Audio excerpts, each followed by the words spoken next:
So lots of moments to talk about. We heard from the Obamas, of course, but a lot of other speakers as well last night, and one of them was Illinois Senator Tammy Duckworth. Yep, she spoke about using IVF to help have her children and definitely, conveyed that message to hopeful parents that that is an option. Let's take a listen.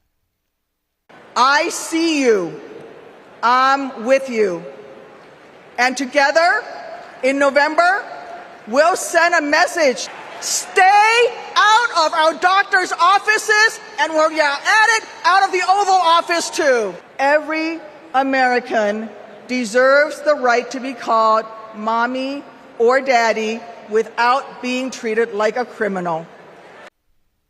Michelle Obama also spoke about IVF. So let's talk about how Democrats are doing at making reproductive rights a central issue, not only of the DNC here, but the campaign. Yeah, remember when the Dobbs issue came down a couple of years ago, we talked about how this was going to be an important element of elections moving forward. We know it was in 2022 for the midterm elections. But I think what we're seeing here this week is the real nuance of that. It's not just about the right to abortion. It's about government infringing on freedom. And so now, they took an issue that used to be a Republican-held issue, this notion of keep government away from us. And they're nuancing it to say, several speakers last night saying government can help. Government can help. And I think, as we talk about the more progressive folks, they'll do that. But when they talk about government interfering and being in our bedrooms and so forth, because personal choice. Absolutely. And those are the kinds of things where it's like, well, they can resonate with voters who just are afraid of government or don't like government.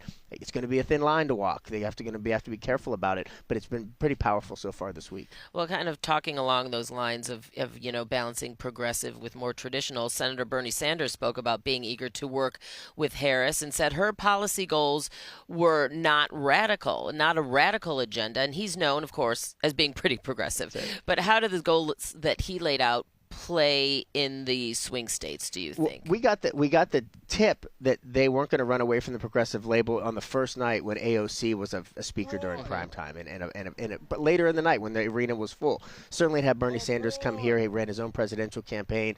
He considers himself a democratic socialist, although independent is the label that he has in Congress. That was an interesting speech about saying it's not a radical idea. Now, he wasn't using the word radical in a sort of scholarly sense. He was using it to how most people use it, to mean extreme. Right. In other words, it's not out of the mainstream anymore. But so many things that are progressive were once out of the mainstream and now are not out of the mainstream.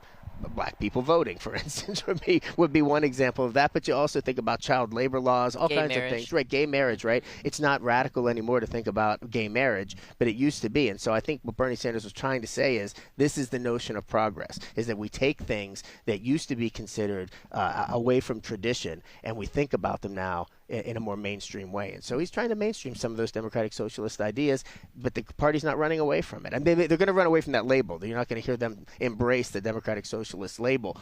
But in terms of policy positions, they don't seem to be afraid of it. They think it's going to work. Mm-hmm. I don't think we're going to have time for our last question because it's going to dig into too much of political dynasty and all of that. But quickly, anything that stood out to you? We didn't ask you that this morning. I'm curious. You were here. Well, I think, look, it's all about energy. Several of the speakers talked about just because this feels good right now doesn't mean we're done. Yeah. Right? Who cares the way the polls are moving? We still have 11 weeks or whatever until the election. And so it's about creating that energy to move toward night 3 and then ultimately when Kamala Harris gives her address. And when we think about that on that fourth night, I don't want to get ahead of ourselves. We got an important night tonight, too. We're going to hear from Governor Walz. Right. Absolutely. But when we get to that fourth night, it's going to be it's only about a month since she wasn't even the candidate. Yeah. And now they have the reception she's going to have. So much of this is orchestrated as working toward something that's the culmination of all of this, which is the Thursday night speech. All right, Stephen Maynard, Caliendo, thanks for being with us again.